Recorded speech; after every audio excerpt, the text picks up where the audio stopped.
शरद पवार गट यांच्या माध्यमातून आदरणीय पवार साहेबांच्या मार्गदर्शनाखाली व आमचे प्रदेश अध्यक्ष शशिकांतजी शिंदे साहेब असतील, सुप्रियाताई सुळे असतील, जयंत पाटील साहेब असतील, आव्हाड साहेब असतील व तसंच या शहराचे अध्यक्ष आमलेभाऊ आहेत, या सर्व आणि तिथे असणारे पदाधिकारी, सामान्य नागरिक यांच्या माध्यमातून एक खूप मोठं आंदोलन आम्ही लोकांच्या वतीने नवी मुंबईमध्ये करणार आहोत.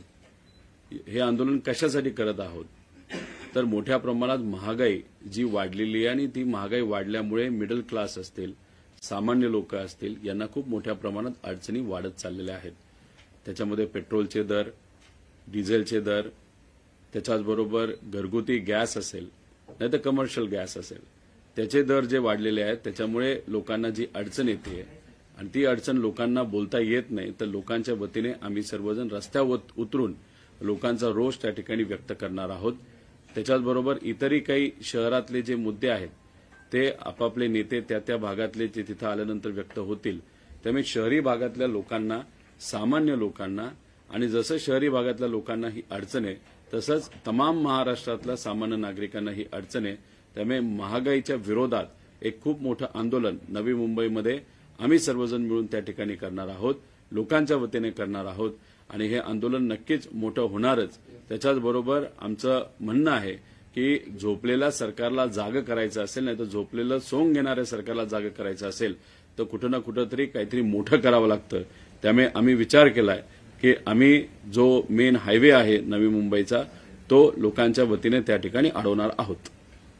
दादा, कुठेतरी रस्ता रोको तुम्ही करणार आहात, मात्र पोलिसांकडून परवानगी मिळाली नाही असं त्यांचं म्हणणं आहे. आज जर आपण बघितलं तर पत्रकारांना सुद्धा जर ओपनली व्यक्त व्हायचं असेल तरी त्यांना परवानगी दिली जात नाही. त्यामुळे या देशामध्ये, या राज्यामध्ये अघोषित आणीबाणी आहे. पण तरी सुद्धा पोलिसांनी काही सांगितलं असेल, किती आम्हाला घाबरवण्याचा प्रयत्न केला असेल तरी सरकारला जाग करण्यासाठी आपल्याला काही ना काहीतरी आक्रमक करावं लागतं आणि लोकांना आक्रमक होता येत नसेल कारण का त्यांना दैनंदिन जीवनामध्ये बऱ्याच काही अडचणी असतात, रस्त्यावर त्यांना तसं उतरता येत नाही. पण आज लोकांनी खूप चांगला पाठिंबा आम्हाला दिलाय आणि देतील असा आम्हाला विश्वास आहे. त्यामुळे कुठं ना कुठंतरी लोकांचा रोष हा आपापल्या पद्धतीने आंदोलन करून व्यक्त होणं ही आपल्या सगळ्यांचा अधिकार आहे आणि तो अधिकार या ठिकाणी आम्ही बजावणार आहोत. राज्यातील शेतकऱ्यांना 2 लाखाची सरकारने कर्जमाफी केलेली आहे. मंत्रिमंडळात असा निर्णय देखील झालेला आहे. मात्र आदित्य ठाकरे असं देखील म्हणतात की आमच्या सरकारने देखील केली होती, मात्र आम्ही होर्डिंगबाजी कधी केली नाही. होर्डिंगबाजी हा विषय वेगळा राहिला, पण ही जी कर्जमाफी दिलेली आहे ती तर फसवी कर्जमाफी आहे. चांगली मनापासून कर्जमाफी करायची असते त्याला नियत चांगली लागते. पण हे सरकार फक्त दिखावापणा करते असं आमच्या सगळ्यांचं मत आहे. ही कर्जमाफी देत असताना त्यांनी इतक्या अटीतटी टाकल्यात. आदरणीय पवार साहेबांनी जेव्हा कर्जमाफी दिली होती अख्ख्या देशाला तेव्हा कुठली अट टाकली नव्हती. जेव्हा कोविडच्या काळामध्ये आर्थिक अडचण असताना सुद्धा लोक अडचणीत आहेत, लोकांना आपल्याला मदत करायची, तेव्हा बिना अट आपण त्यावेळेस कर्जमाफी दिली होती आणि 100% शेतकरी त्या निकषात जे बसत होते त्यांना लगेचच्या लगेच तिथं पैसे मिळाले होते. 2017ला जेव्हा देवेंद्र फडणवीस साहेबांचं सरकार या महाराष्ट्रामध्ये होतं, इतक्या अटी टाकल्या होत्या की त्या अटी वाचता वाचताच लोक बेहाल झाली होती आणि बऱ्याच लोकांना त्यातून सुद्धा वगळण्यात आलं होतं. काल सुद्धा आपण जी काही कर्जमाफी ती डिक्लेअर झाली त्याचा जर अभ्यास केला, त्याच्यामध्ये जे काही प्रलंबित कर्ज आहेत शेतकऱ्याचे त्याच्यामध्ये सुद्धा अटी टाकल्यात. ती अट काय की समजा जर 2019ला काही शेतकऱ्यांनी कर्जमाफीचा लाभ घेतला असेल तर त्यांना जास्तीत जास्त 50,000 रुपयाची कर्जमाफी.